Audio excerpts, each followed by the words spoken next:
Me and Charlie got to play Donkey Kong Bananza early. Just go. Yeah. And these are some of my first impressions after playing the game. The game opens with you selecting what kind of mode you want to play, like assist mode or normal mode. And when you select it, the little UI box gets cracks in it. Nah, bro. Dude, it breaks the thing, dude. I like that. I think that's cool that you get to see the theming of the game right away. I think that's cool that they were able to use something as simple as a menu option to tell you what this game is going to be about. It's going to be about destruction. It's going to be about breaking. Once you select your mode that you want to play, the game goes into this establishing shot of a mine. Yeah. I'm bad at the camera. I was like, yeah. It was a one moment of weakness. Far off the shores of DK Island. Oh, there's a light like right in the place. Can you see my face? Can you? I don't know. You can now. Is Donkey Kong why is his name Donkey Kong? I was gonna talk about that too, because I was thinking about that the other day. Then the screen goes black and it asks you to press Y to punch. Oh, do it. So you start punching and the screen cracks, and bit by bit the wall seems to break, and then Donkey Kong appears. I think that this is a perfect way to start it. I honestly would be fine with just axing that first establishing shot and just opening with the reveal of Donkey Kong, because there's so much build up in that section. Like step one, you're breaking a wall. That's the first thing you're doing in the game, is breaking a wall. Okay, and that's a lot of like what the identity is about. Then Donkey Kong steps out, reveals his brand new design. He looks very stoic. He looks very strong. He looks very like charismatic at first. And then he sees the banana he's been looking for. His facial expressions turn very goofy. They did a really good job of conveying who Donkey Kong is as a character in these 2 seconds. He's very strong. That's your first impression of him. And then he's goofy. He's a big oaf. But anyways, you see the banana. Then you gain control of Donkey Kong. Oh. Isn't the movement kind of nice? I played it briefly. And I gotta say, the movement is awesome. It's really fluid. It's really nice. Everything feels very tight. X is to punch up, Y is just a regular punch, B is punch down, and A is jump, which Charlie took a lot of issue with, B being punched down and A being jump. I do, however, am a firm believer that jump buttons should be B. Because when they're not B, I hold the controller like that. Like I put my pointer finger across the controller, like in Minecraft. Mm-hmm. I understand. But I learned today on Nintendo Today that there's an option to switch B and A in the menu. So you're going to be able to do that in game. So that was one of his criticisms, but they handled that. So we'll be able to switch that for him whenever we actually play the full game. Speaking of, we're going to be playing the full game on launch day on stream, so on this channel.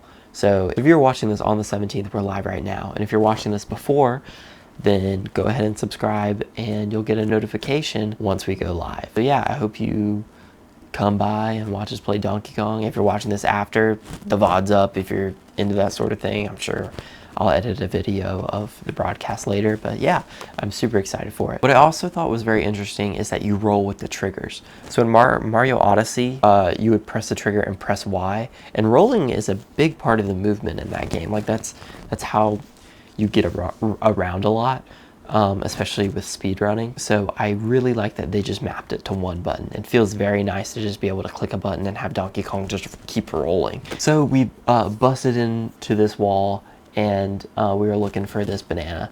And the thing that worried me a little bit is the camera control. Everything felt very claustrophobic, and it was kind of hard to tell where I was. It might have been the fact that I was trying to play as fast as possible. Then we get to see our very first enemy. It looks like it's this snail design character with a rock on its back, and I like that a lot. I think it's really cool. It seems like a lot of the enemies are kind of like bug themed, because we get to see some later that almost look like ladybugs to me. Once they hit me, It took away 1 damage of health. It's a very basic enemy, so that's what I was expecting. But what I wasn't expecting was to be stunned for so long. This is so cool, bro. Oh my! Don't get hit! Stop getting hit, bro. Dude, Why are you getting hit? There's such a stun lock. Then we get to see the brand new boss designs, the bad Kongs. Where I don't. What are they called? Void Company. That's what they're called. We get to see Void Company, and I really like all of their designs a lot. I think they look great. They remind me a lot of the Brutals in Mario Odyssey. They look goofy and evil. I don't know, I just think their designs are really fun. I think the design of every character in this game is just fun. Then we see Donkey Kong try to get a banana, and then he gets swept into the underground. That's really cool. Oh my god, wait, he couldn't punch it. It's cutscene. Bro, take his pants off. But like, pardon? Not like that, bro. Oh no. Bro, I'm scared. There's like... Bro, there's a massive like... Bro, it's the bad guys.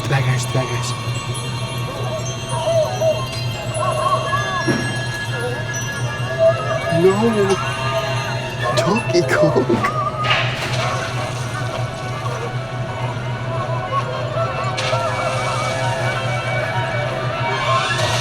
No, bro. So, where's Pauline? Where's Pauline? Apparently part of the story is they're all trying to get to the center, including Pauline. They're all trying to get to the core of the earth, because your wishes can be granted there. Donkey Kong's just trying to get there with bananas. Pauline's trying to escape, and Void Company is trying to get wealthy. They're trying to steal all the riches. The demo jumps around a little bit. So we started in Ingot Isle, which is like the demo area, and then it jumps ahead in the story to a place called Lagoon Lair. And this place has a lot of mountains around. It had this area where there's almost like plumbing in the air. There was also these bubbles, which me and Charlie could not figure out what they were used for. We jumped in them and they just popped. So I'm interested to see what they do in the final game, if I can figure out how they even work. Playing in this area, it does feel a little bland.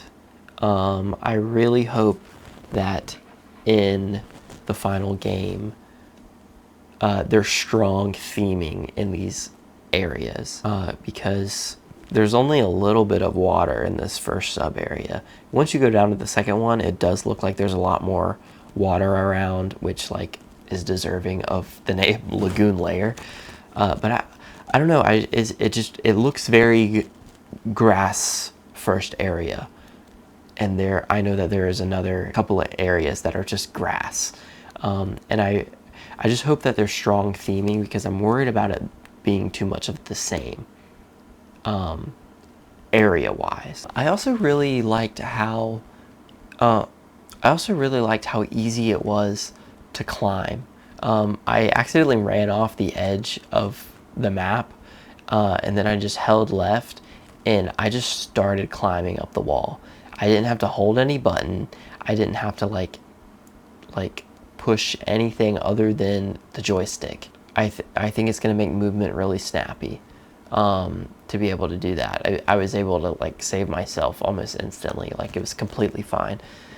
So I'm interested to see in how they tackle vertical movement. That's kind of one of my criticisms of Breath of the Wild, is that I wish there was more ease of vertical movement, like you have Rivali's Gale in that game.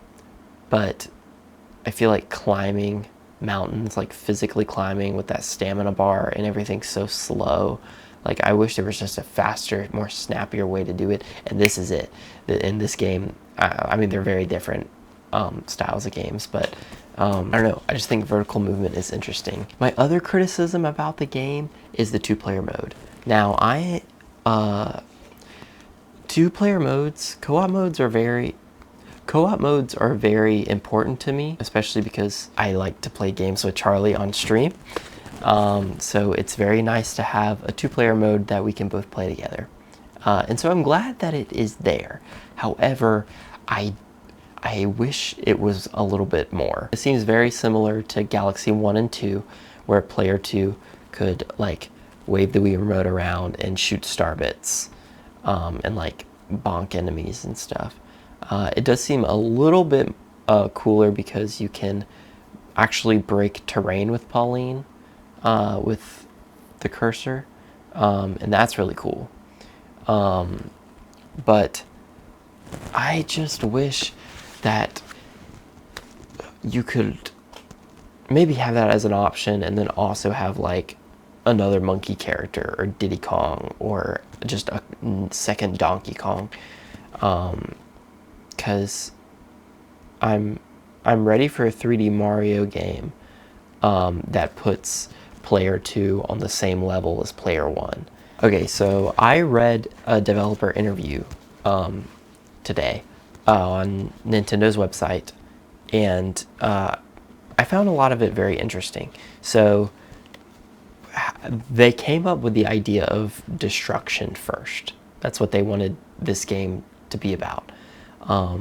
So the very first thing that they did to even test without Donkey Kong, without all this other stuff, they just wanted to test if destroying an area and manipulating the environment is fun.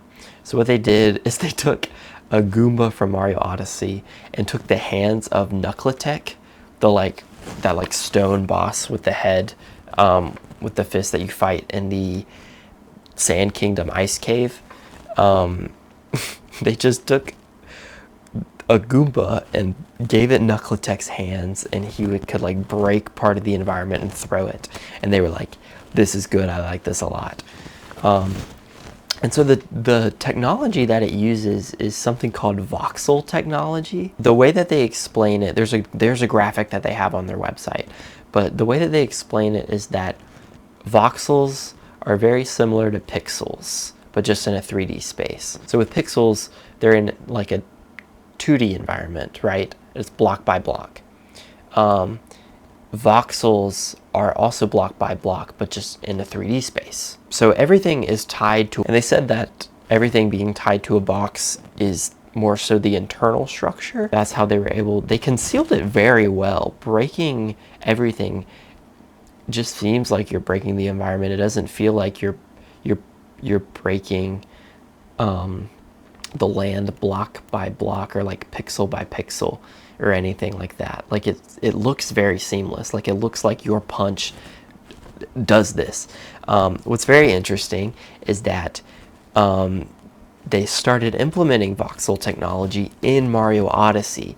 So in those sections where there's like cheese and Luncheon Kingdom that you can break with the Hammer Bro, or the snow in the Snow Kingdom, or the ground, that one part in Wooded Kingdom where there's tanks, you can like shoot the wall.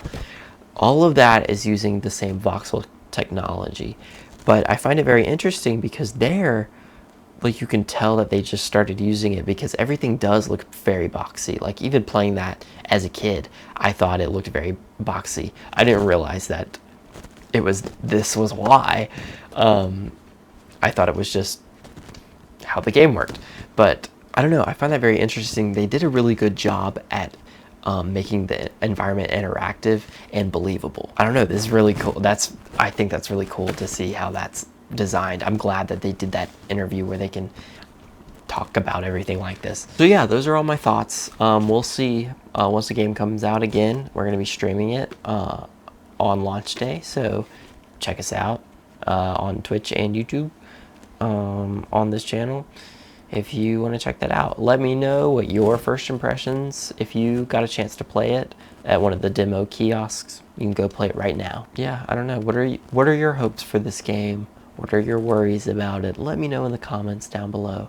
But with that, I hope to see you on Thursday, and if you're watching this afterwards, I hope to see you on a stream soon. But yeah, have a good day or night or afternoon, and I'll see you later. Bye.